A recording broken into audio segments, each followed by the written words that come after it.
up, everybody? I'm Sal Kalani. This is Reggie Steele.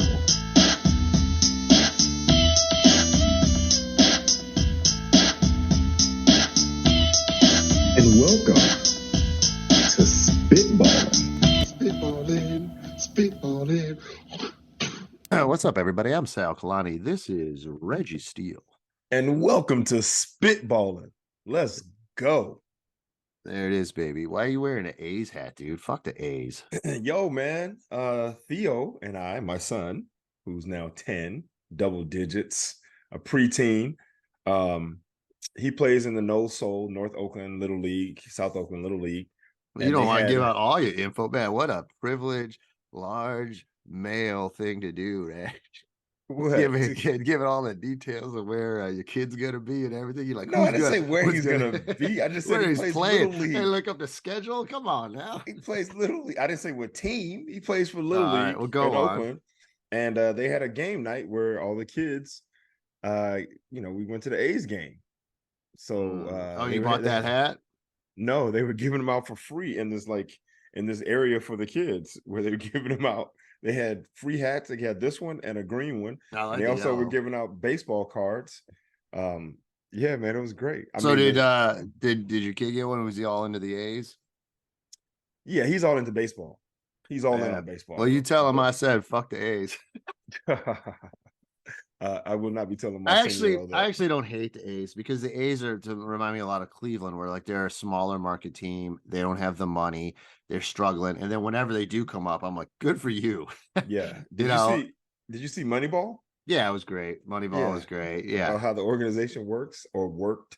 Really. It worked, but then it didn't work enough to get them a championship. They had to go to. Well, the whole point of Moneyball is that they get all the talent and they raise them up, right? Like they develop the talent.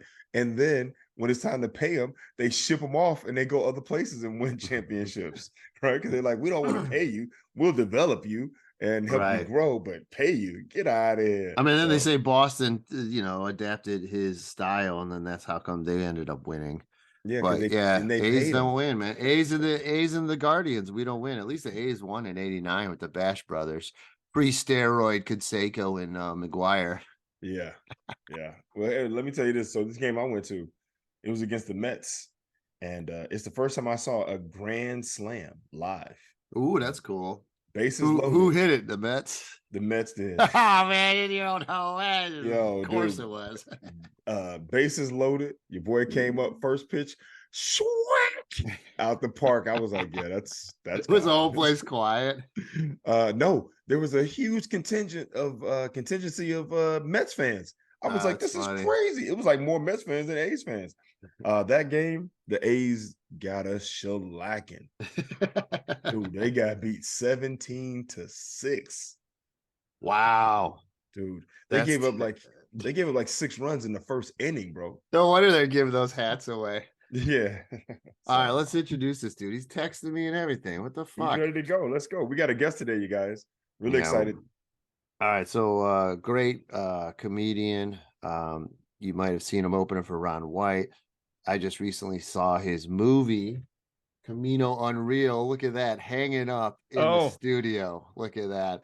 The one and only Chris Voth, everybody. Yeah, Chris Voth, welcome to the show. Oh, Chris, how are you, man? Hey, thanks for having me on, Sam and Randy. This is a real pleasure. It's just good to be around old friends. You gonna let him call you Randy?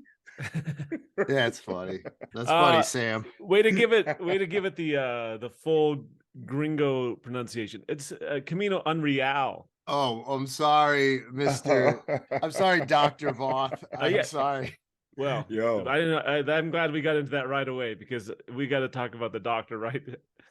Dude, that's huge, bro. Congratulations on that. For a stand-up, for a successful stand-up comedian, that's very huge. It's you and Dr. Ken. Yeah, there's also, I think Cosby has one too, but we don't need to probably get into that. But is he out of the group? Yeah, and his is honorary, right? Like he didn't actually. No, I think his is. Well, I don't know. Okay, I don't want to. I think he drugged the dean. Yeah, I'm gonna say I feel like I'm gonna have to be under oath if I'm gonna answer questions about that. But there was like a moment like, well, I think there's a slot open in the doctor comedian whatever Club. club. genre like that. Like there's like three of you, two or three of you. Yeah, and that I like- think I need to look it up, but I think Yakov Smirnov just got his doctorate as well. really. Yeah. Oh wait, there's one other guy. In my country, doctorates get you, but he got his, and I think that's how he says it. This guy's on, dude. I'm telling you, this guy, Dude, I've that's been why he's a waiting for working 2 comic, bro. minutes. dude, Oh, you're the most punctual comedian we've ever had. Did you see it was right at 11:15? Yeah, 10:15. Whatever Oh time. yeah, I'm sorry, I forgot. He's 10. Mountain Time. And Okay. then he texted me like 2 minutes later, like, "Sup, I'm waiting." I'm like, all right. We got to start. Reggie's talking about his son. I'm like, no one needs to hear that, Reg. The Yeah. doctor's in. That's hilarious. He asked me the question. He's been berating me for answering the question he asked me. Right. So that's Yeah. all right though. Wow. That's All all right, right. dude. Chris, it's good to see you, man. How Hey, are it's you? good You to see you. I haven't seen you in a long time. I mean, I've seen some of your podcasts. I can't really listen to it because I have to delete when Sal talks, but I like mute it. But I at least have Me too. seen you. I haven't seen you in person in a long time. Yeah, man, it's great to see you. You look great, man. You look like you haven't aged, dude. You look exactly that the right? same. I don't think that's true, but I'll take it. Yeah, Serious. I'm close to a very big number, so Me too. We're probably right there, the same number. yeah, probably. Yeah. You know what I think about Chris Voth whenever, anytime I shower? cross, well, besides that, whenever I cross the street, man, and like I do Oh, the yeah. little jog and then I slow down at the end. That's that's- classic Chris Voth joke. Classic. It's Nice. because me, I'm all about observational material. That's like my one joke that's not a word-based joke is like the only one. Right. And it's only in there to like kind of mix it up a little bit so it's not. Is this Hold a up, did we- pun? Is this a pun? Did we share this joke? I don't. Chris could share it. I don't. No, I'll screw it up. Yeah, it's fine. It's fine. You can see it on. I did it on the Late Late Show. I don't say who hosted because It was that one. Yeah. You got to That keep keeps it changing alive. that. The Right. ESPN. Let's host? just say it was the Late Late Show. Let's not say which. I mean, because there's going to be 5 hosts by the time I'm done using that credit. Exactly. That is hilarious. Love That's it. funny. That's You funny. don't date it. You don't date the material, right? Yeah. Yeah. I will have to look for Do I it. need to put on headphones or is No, it you okay? sound fine. You can move your camera down a little, so you got a lot of headspace up there. We're not going to put any titles What above would There you like go. to see? All the books? I Is just that want to see. Brad? I know you're really letting us know. He's a Nice. reader. But I like seeing the trophies on the top with the basketball and the And flag over Sal right over here. See that, Sal? Yeah, We what gave you is that? Stefanski. That's my Vikings the- helmet. there. Oh yeah. Oh, so yeah, all right. Let's get into that because you're I'm from. a Vikings season ticket holder. Yeah, he's a big Vikings fan, and he's from fucking Chico. So how's that happen? Whoa! Why does that have to go in front of Chico? Yeah. So very quickly, I was born in the Willows. Clean cat. He teaches kids. You can tell. Yeah. Well, I'm trying to get you some corporate work, Sal. I figure Nice. I love this, dude. someone please, needs to step in and help out. Chris, keep giving it to him. I appreciate Yeah. it. Keep Now, giving it to him. is this your childhood bedroom, or is this like what an adult still decorates? This is the studio, the recording studio. There's Greg Oh, it's- Edwards' Oh, little okay. I'm art. sorry. There's thought Bernie maybe- Kosar's autograph. I thought maybe you're at like a skateboarding convention and you're I like, mean- oh, it's just I appreciate Great. the library oh, exhibit you're Bernie coming from. Kosar. I Yeah, may you got legitimately sit Kosar back on and enjoy the those. show. I'm right there. My poster's right there with Kosar. That's pretty. Well, Okay, and it's so- autographed. And he wrote, fuck Pitt, Bernie Kosar. Wow. Yeah, this is not getting your corporate work at all. So Oh. I was born in Willows. My family is from that Mennonite community up there. I don't know if you know that. But What is so- Willows? You just dropped that like we should know what that is. Well, it's if you drive on I-5 to go north when you're doing your Here it comes. triple run. Bring it, this, bring it. this next week, Sal, you'll go right through it. I've driven that I-5 north. Never seen a Willows. in All my right. Anyway, life. so it's He so just I'm got just telling you, it triple doesn't run, matter. It's bro. a small town by Chico. So, but Okay. so my family moved to Wisconsin when I was like 2 years old, and we lived on a dairy farm about 100 miles from the Twin Cities, just Okay. over the border. And so all we had was little rabbit ears to get sports and stuff. So it was Twins and Vikings is who we Wow. could get. Wow. Okay. So, and then we moved back when I was about 4th grade. But, elementary school, you pick your teams and you can either bail on them or for whatever horrible reason, I've stuck with the Vikings for all of these years. And then when I got to a certain point, I didn't have money, but like a little bit, I thought, that would be so fun is to be a season ticket holder, to be kind of part of that. So I did it. So I get up there to about 4 or 5 games a year. That's my goal, is to get to at least half the home Wow. games. Wow. So when you went back to Chico, was everyone, I'd imagine, San Francisco fans? And probably back when you were a kid, it was probably like way decades. Was that even before they won titles? Was that before Montana was even there? Is that your dig? So no, it was it was right during that era. So yeah, were they all Niner fans? Would you catch shit as a kid? Because at Vikings, I don't remember being that great during the time. I remember Anthony Carter. No, they were. So there's the big upset of the Niners, like in '88, if you recall that, in the playoffs. It was like a huge upset. But the Minnesota beat them? Yeah. Who was the quarterback then? Wade Wilson? So that must have been right after Kramer. So I'm not sure who was that. Wade Wilson, maybe? It could have been in that era. And then okay, there was a hodgepodge of quarterbacks. I mean, we got everyone that was like, maybe they got a year or two left, and we would, Jeff George, like there's just like a right. McMahon played for the Vikings for a little bit. Brad Johnson, Cunningham, didn't you have Cunningham? Yeah, Cunningham, but he played well right at the end of his So I mean, we got all these like cast-offs at the end, and Warren Moon for a while. Like, dude, you had all the cast-offs. Yeah. I mean, do you think you got 2 years left in you? No, about a half a season. Well, let's sign him for 3. I didn't know Warren Moon went to the Vikings. I don't remember that at all. That's hilarious. So anyway, real quick about that. So I Vikings fan, we come back to Chico, and no one cares about the NFC North or Central, whatever it was at that time. Mm-hmm. And then someone went to my high school who ends up being the Packers quarterback. And suddenly my hometown that was all Niners is now green and gold stuff. Wow. That's cool. Of all the teams, right. Come on, guys. We're going to do this now. My buddy's a Bears fan, and the one team they all hate in that division is the Packers. It's like our division, the Browns, everyone hates the Steelers no matter what. Yeah. I've seen Warren Moon play when I was a kid, back when he was with the Oilers. Yeah. So there you go. Anyway, so it's like now I go home and my friends from high school are like, oh no, I've always liked the Packers. Like, sure you did. Yeah. You always did. Oh man. Nice. When you were a kid, that was during the Purple People Eater years then, probably, when you got into them, right? Very early, when my first few years of being born, yes. Because the Vikings were one of like the first Buffalo Bills. They went to 4 Super Bowls and lost them all, and they haven't been back since. But my first recollection of seeing a game or like watching the game on TV and stuff was like the year or two after that.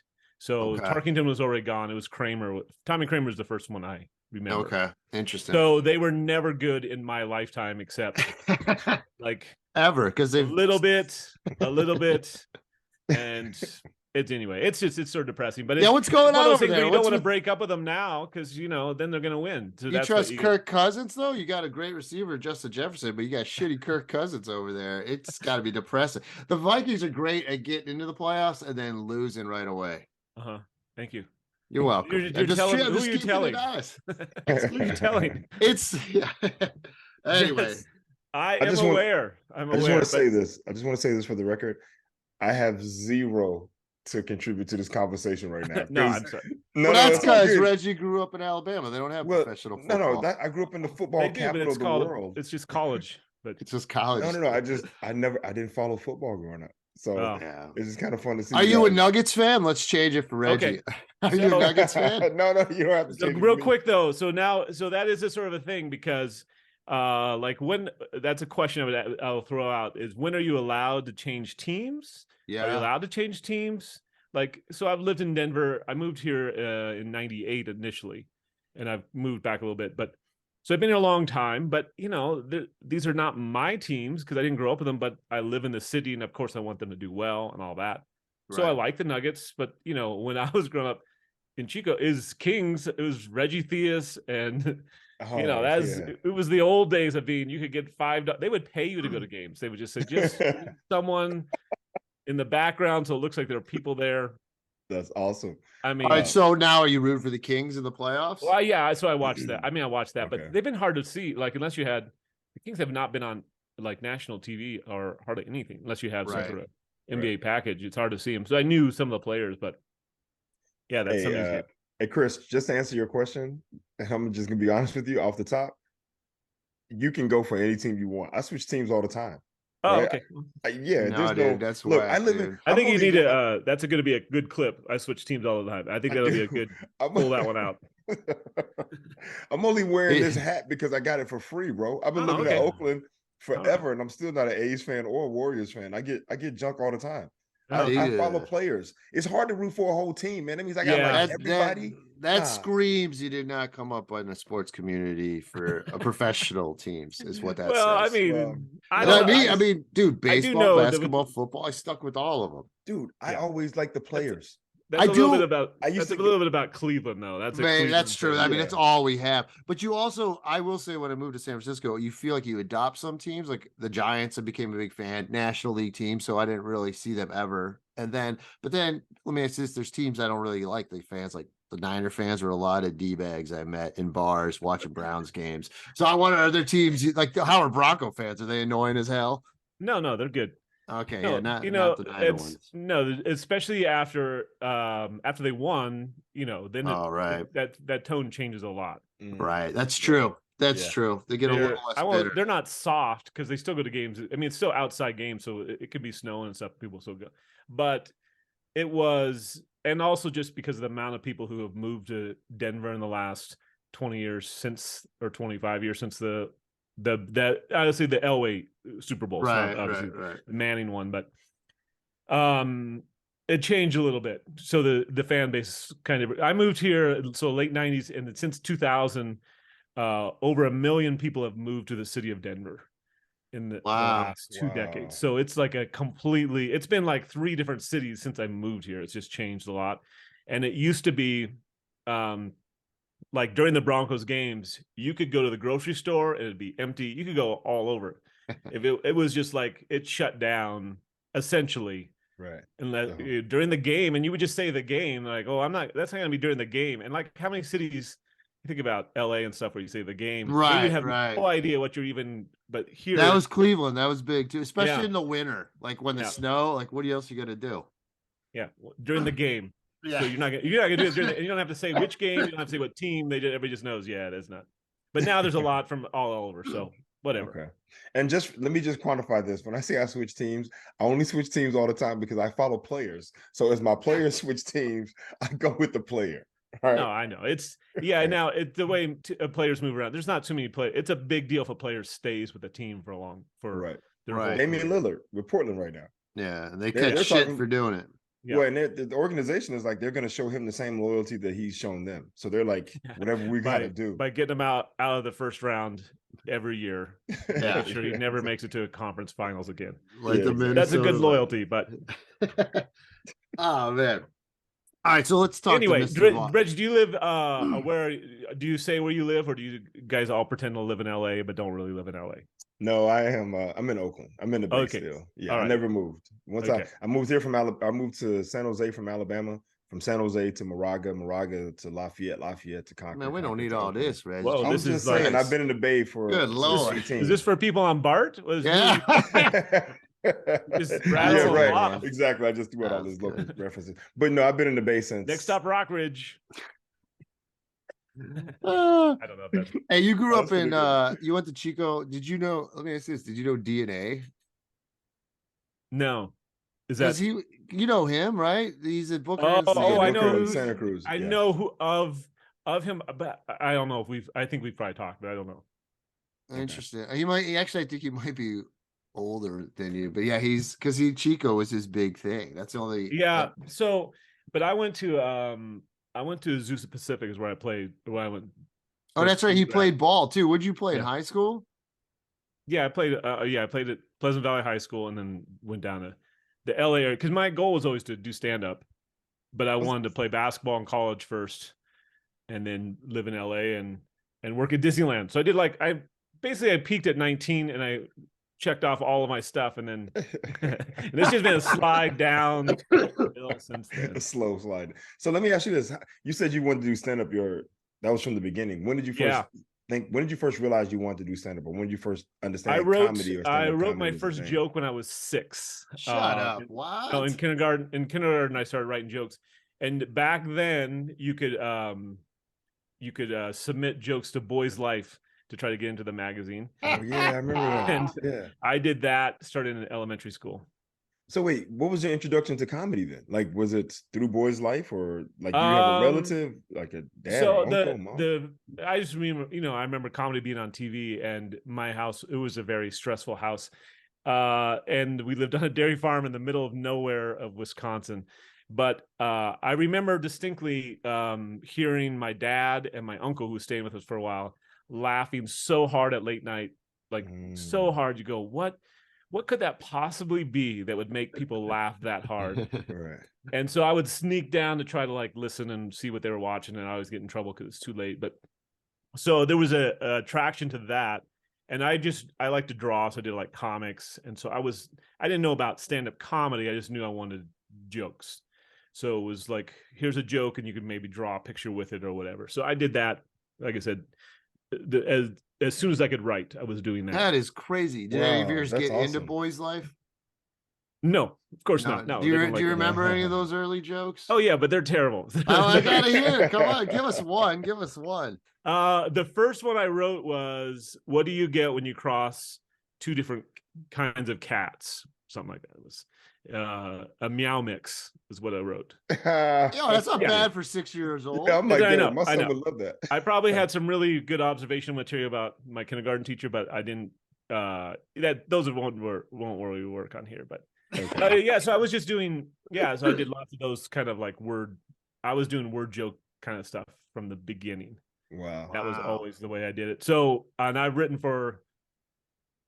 Yeah, then it was just about like, where do you do this stuff? And I was so shy and so introverted. It was really weird, to be in class and in school and stuff. And it was just hard for me to do that. And then it wasn't until like junior high or middle school, wherever you say it, in whatever state you live in, and high school. So I did like student government each of those years because I got to do a speech in front of the whole school.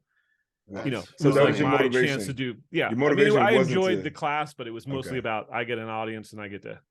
Now I'm going to tell my jokes. You all have to listen for 5 minutes. Wow, this is awesome. I remember I had to give like an English report in like high school, and there was an audience, and like I killed it. Like I made them laugh, and the teacher's like, "Wow, you really enjoyed doing that." And I was like, "Yeah," but you're right. It was like that's all your first introduction because that's your only introduction to a live audience in school.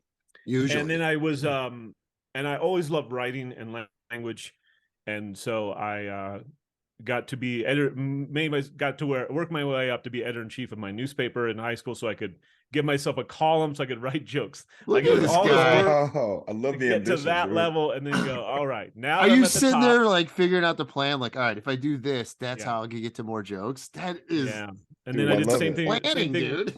Same thing in college. So I did was worked my way up to be an editor, and then not editor-in-chief, but editor of the section that allowed me to write my own joke column for 2 years, dude.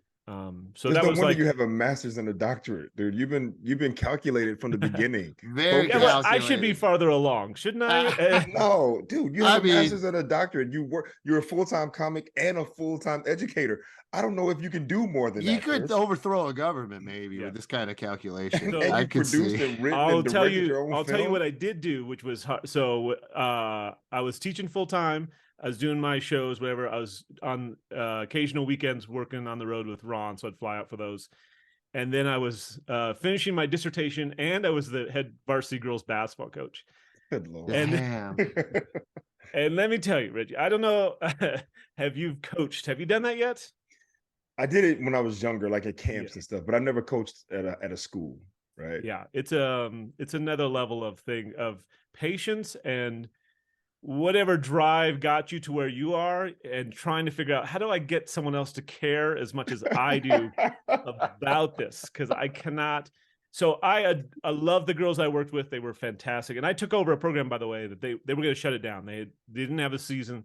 We were at the school I was working at, the smallest public high school in the largest division in the state. Okay. So just to give you, so about at that time about 1,400 students, so pretty small school, but in the biggest division. They didn't have a varsity girls team the year before, and then the next year they only had 3 people. Only a couple people showed up to try out, and then the coach quit right before tryouts. Jeez. So then they walked around the building and said, "Who will do this?" And some people pointed my way, and I go, "Yeah, I know basketball, but I've never coached, and I'm trying to finish my dissertation. I like all this stuff." Right. And they're like, "Well, sounds like it's you." So they just hand me the keys. And so I did it for 3 seasons, and it was fantastic. I loved it. It was just such a, man, does it take up a ton of your time, and some other issues that happen with parents and all that. And I basically we got girls who most of them had not really played basketball to much degree. Again, in a league where it had teams with Division I prospects all over it. So we're just getting hammered. Oh yeah. Damn. Yeah. You guys were like the exhibition game. Yeah, we're the Washington Generals coming into every game. Did you win ever? Yeah, we won. So the first year we won, I think 4 games, and then the second year we won, I think 11 games or something like that. Okay. Well, I mean, there's not that many games. Was it like 20 some games? Yeah, 23 games. Yeah, something. Yeah, that's still we weren't quite 500 the second year.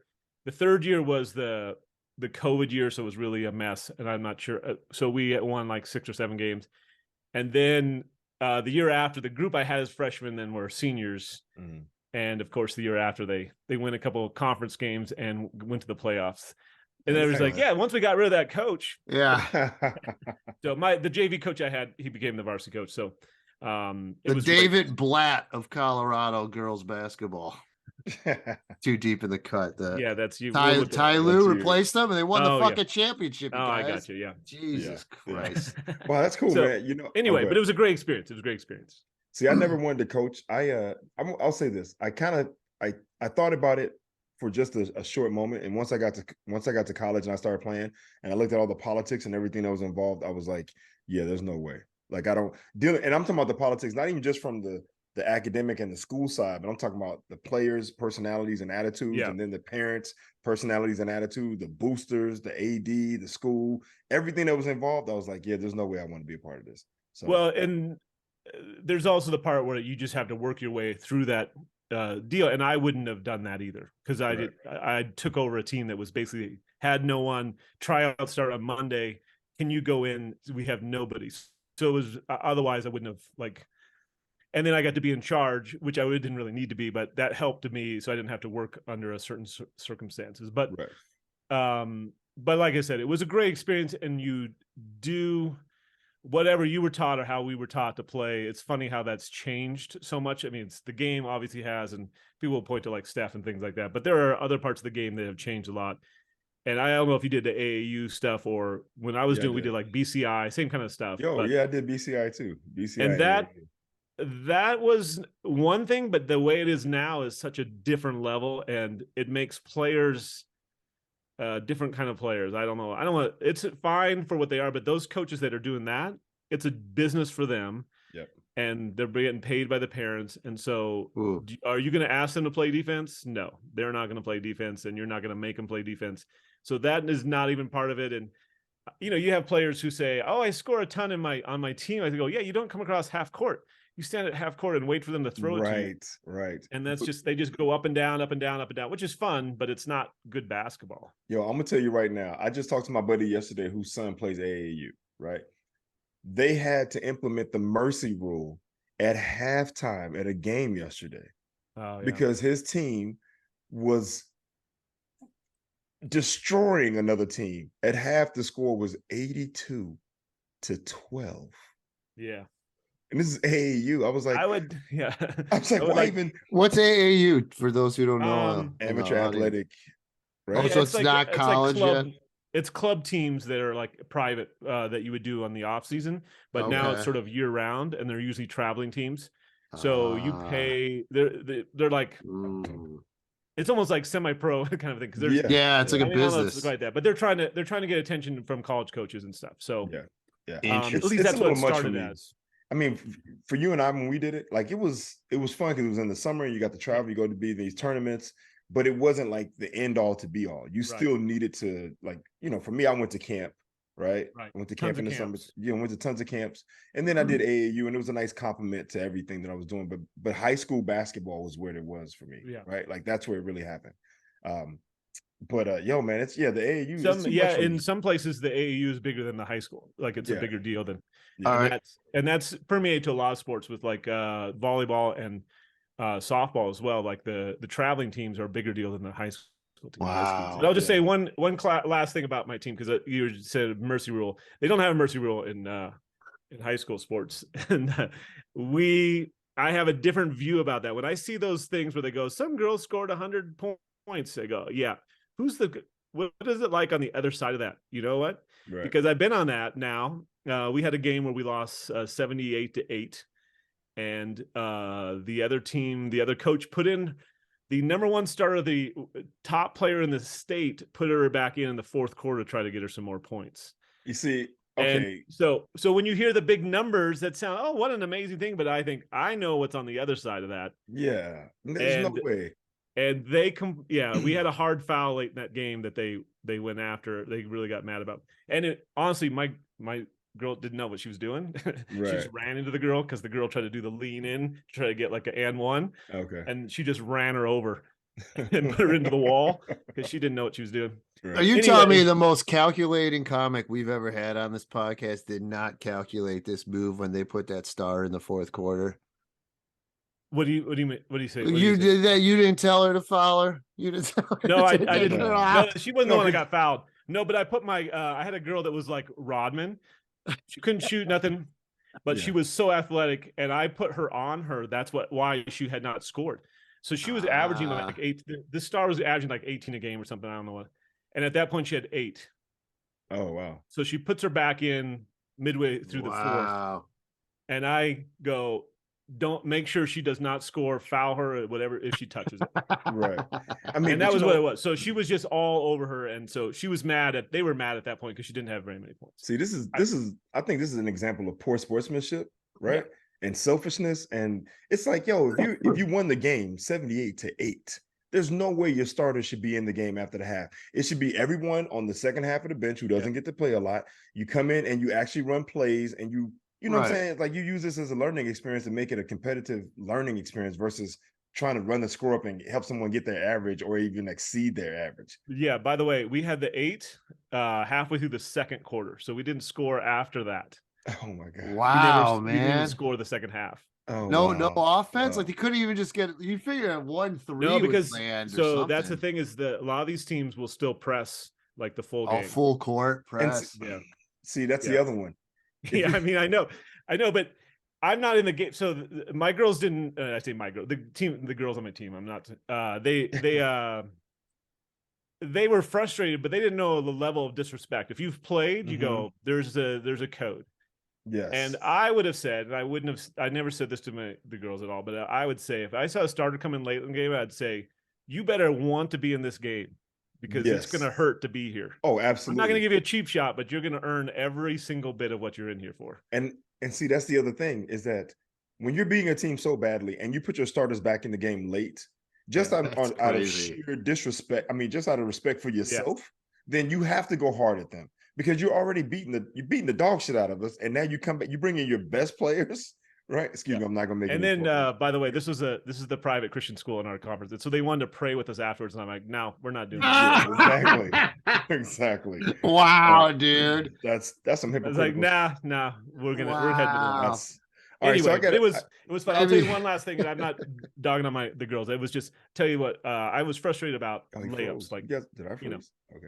So this was the first year, and I said, all right, maybe we need to work on this and have some pressure. So okay, today in practice, we're gonna go 2 layups from the right side, 2 layups from the left side, and every layup we miss, we're gonna run a set of liners. You know, some people call them other things, but when you're working with young people, you don't call it that. Yeah. And so we had the varsity. So it was like 20 girls or so with the varsity and JV. And so we do right side, left side. We missed 22 layups with no one on us, no time. You could take your time and just walk up. And so Chris, I'm sorry, man. I'm like, all right. I'm like, all right, let's get on the line. And one of the girls like, we're going to be in such good shape. Like, I know it's going to be amazing. We're going to be like marathoners at the end of this. Oh my goodness. Do you Anyway, run it it was- with them or no? But anyway, I loved it. The girls were great. I actually play on Sunday nights down at the high school still. I used to open it up. That was the great thing. Now, Reggie, if you can imagine this, the day they gave me keys to the gym, Oh yeah. I was like, wait, I can go anytime. Oh, yeah. And I thought about all the outside hoops I've played on. And we used to play, and we used to break into the old gym at our high school. And you just open the doors, so you just have the light coming in with bad shadows because you couldn't get the lights on. So you get drilled in the face a couple times, but you at least have it like an indoor court. But one of them had keys to the whole thing, so we would do Sunday nights. So I did last night, and one of my former players was there. It was great to see her. So anyway, it was a great experience. Nice. All right. Well, let me ask you this. So, All right, because we're talking about hoop now, right? we're gonna cut all this out, right? We're not even none of this is usable. Well, you knew you wanted to be a comedian early, or at least you knew you wanted to do something funny related, right? Yeah, Comedy I knew I wanted to be a comedian by the time I was like 8th grade. So by then, That is crazy. So by 8th grade, you knew you wanted to do. Well, I mean, who were some stand-up. of the early comics you knew then?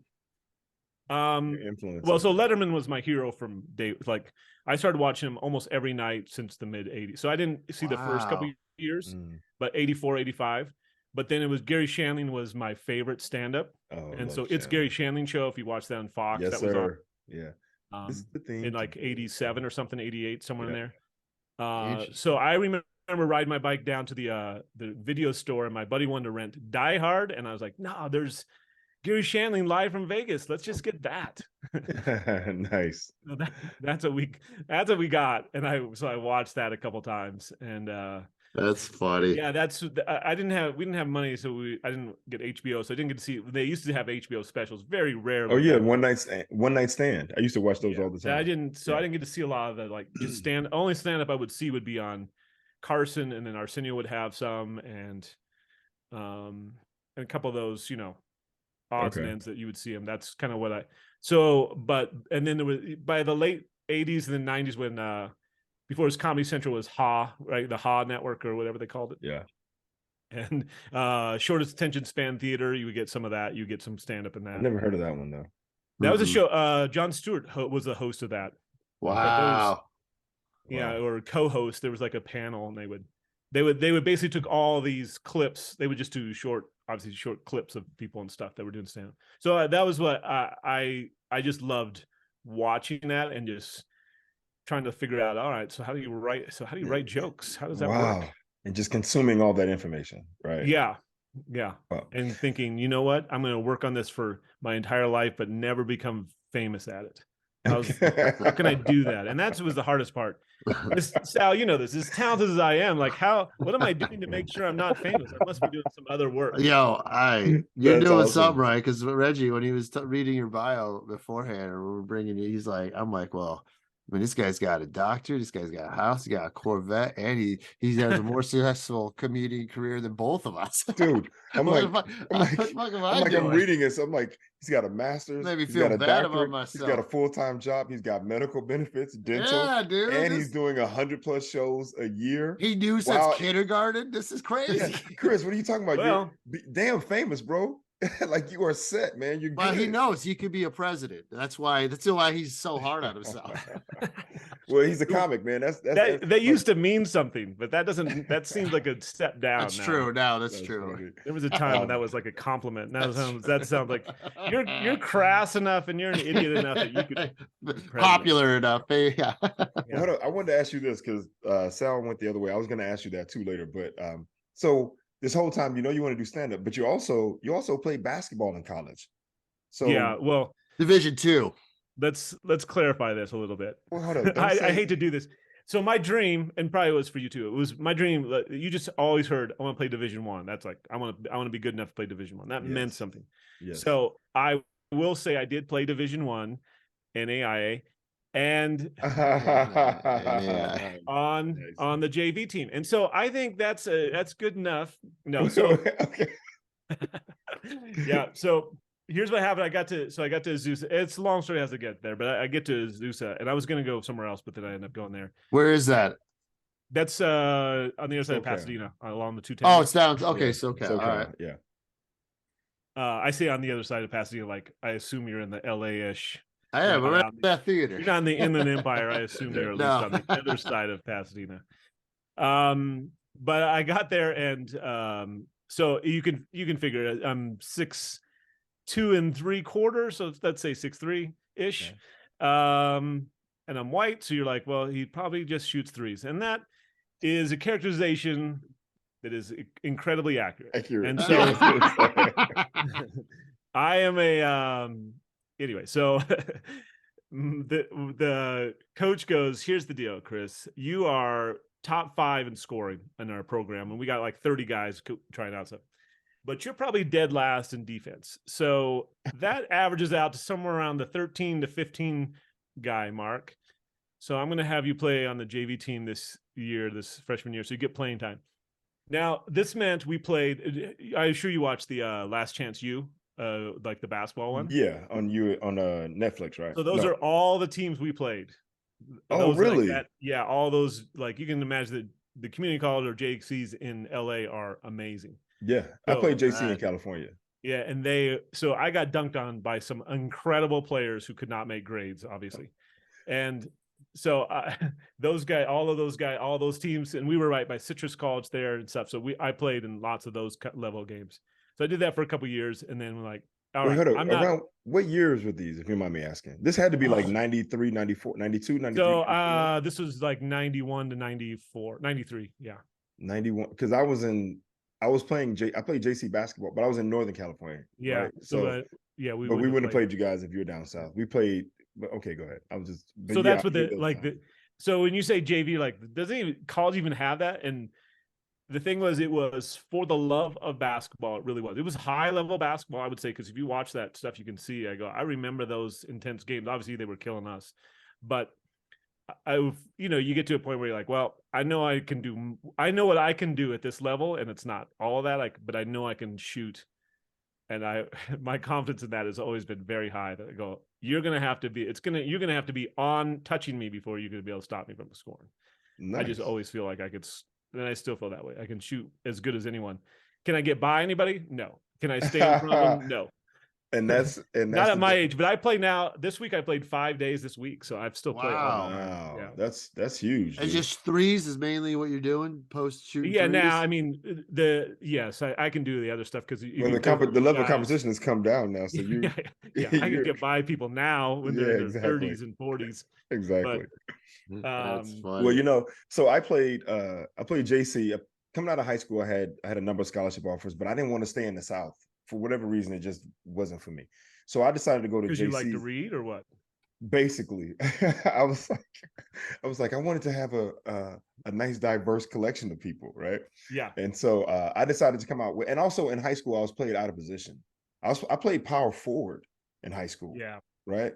And so I was like, yo, if I want to play at the next level, really, and all the offers I had were D1. I had some D2s and AIs, all that stuff, but I had some low D1s.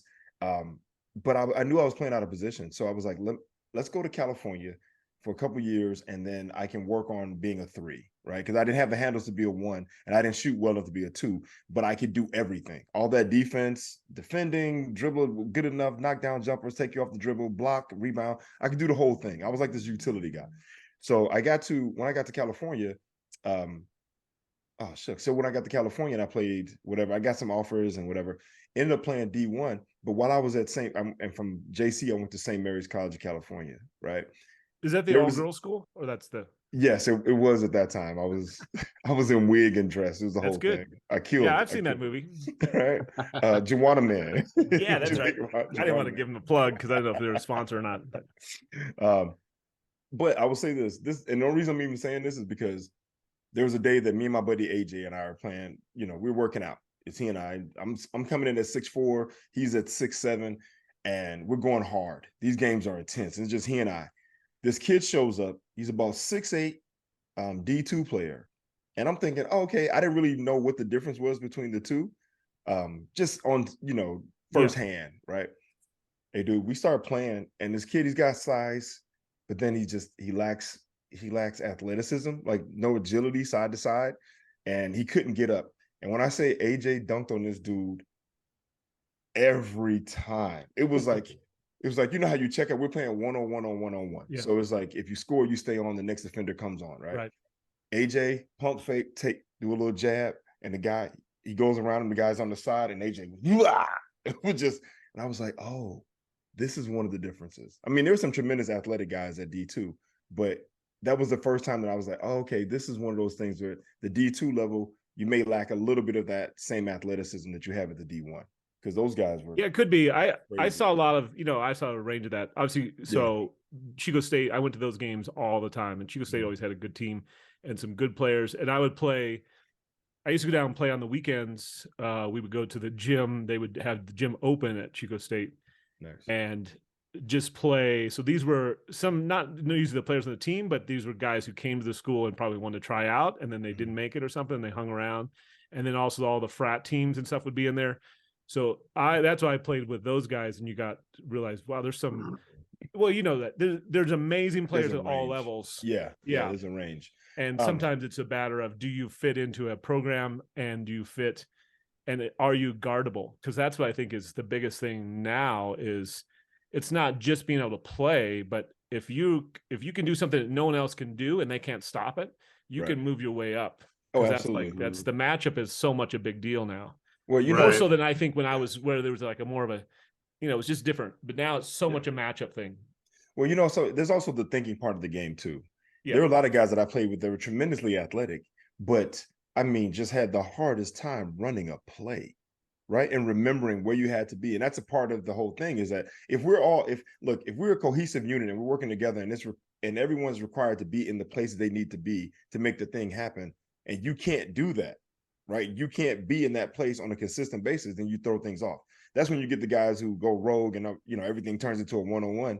And for the coaches I play for, they're like, look, we can do that all day, but I need you to set this screen, flash to the middle, and then set the back screen. This guy's coming off, or this guy's going to do, you know what I mean? So, but yeah. We should have never changed the topic from football. But anyway. I love how Sal got quiet. Right? I was like, I had to remind myself and go, wait, which podcast am I on? Yeah, what are we doing here? All right, let's get back to his comedy. We do. This old man in the three? Is this old man in the three? You are. It's hard not to talk sports, and we catch shit from people sometimes. Like, you guys talk sports too much, but we love the sports. I want to let's get back to the comedy, because this. Let's transition, because let me just say, the thing I would say, the drive that it took for me to become good at, I'll say whatever level I got to basketball. I'm not saying I got to any high level, but whatever it took for me with limited skills and limited physical abilities, that sort of thing was at least part of my thinking of how to do stand-up. I didn't really have a great example in front of me, like, this is how you do it. Like, how do you even start? How do you get going? How do you do any of it? The only thing I knew was, well, if I work hard, that means I'm just going to do as many sets as I can. Anytime someone would say, can you do this? Yes. And I would just work like that same level. Where's this, in Chico and SoCal? No. When I got to LA, so I didn't even start. I didn't do a single set until I graduated. College. That's what I was going to ask you. Okay. So, but I was in addition to playing basketball and working on the newspaper, I was also working at Disneyland when I was in college. So my goal was I just had this thing like, it'd be great. I want to work on the Jungle Cruise at Disneyland, because they get to tell jokes. Oh, just like The Rock. So yes, we're very similar. Everybody's like, it's such a typecast. When I saw the movie, I'm like, yeah, I know. That's how we all were. Yeah.